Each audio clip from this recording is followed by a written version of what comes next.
Assalamualaikum warahmatullahi wabarakatuh. Perkenalkan, nama saya Nur Aina Nisa dari kelas 2C Informatika, NPM 6624600057. Di sini saya akan mereview buku yang berjudul Komunikasi Data dengan Teknologi Huawei. Penulis Christopher Lisangan, penerbit Teknosains, tahun terbit 2022.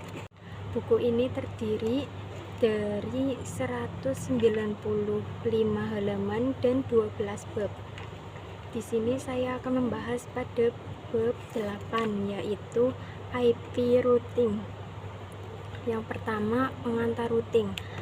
Routing berasal dari kata route yang diterjemahkan secara harafiah sebagai rute, merupakan suatu jalur yang digunakan untuk mencapai tujuan. Prinsip routing dapat diterapkan ke dalam semua jaringan, mulai dari jaringan telepon hingga transportasi. Dalam jaringan paket switching seperti internet, routing memilih jalur paket internet protokol atau IP dari asal atau source ke tujuannya destination. Dalam memilih jalur terbaik, router akan merujuk pada suatu tabel internal yang dinamakan routing table. Pada umumnya, routing table berisi informasi mengenai jaringan tujuan, jarak atau metrik, dan next hop address, yaitu alamat IP tujuan paket akan dikirimkan. Routing table juga memiliki informasi topologi jaringan sekitarnya. Routing table akan mencari jalur ke tujuan berdasarkan 3 opsi, yaitu 1. Directly connected network. Alamat IP bertujuan merupakan bagian dari suatu jaringan yang terhubung langsung ke interface router. Remote network. Jika alamat IP tujuan berada pada remote network, router akan mengirimkan ke router lain. No route. Jika alamat IP tujuan tidak terdapat pada direct connected network dan remote network, router akan mencari gateway of last resort atau seiring disebut default route. Yang kedua, static routing.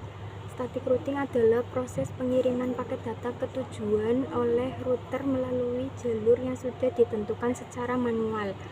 Jika terjadi perubahan pada topologi jaringan, static route tidak akan mengalami perubahan secara otomatis. Static route memiliki beberapa keuntungan, di antaranya 1. Tidak membutuhkan bandwidth jaringan untuk mengomunikasikan informasi routing antar perangkat router.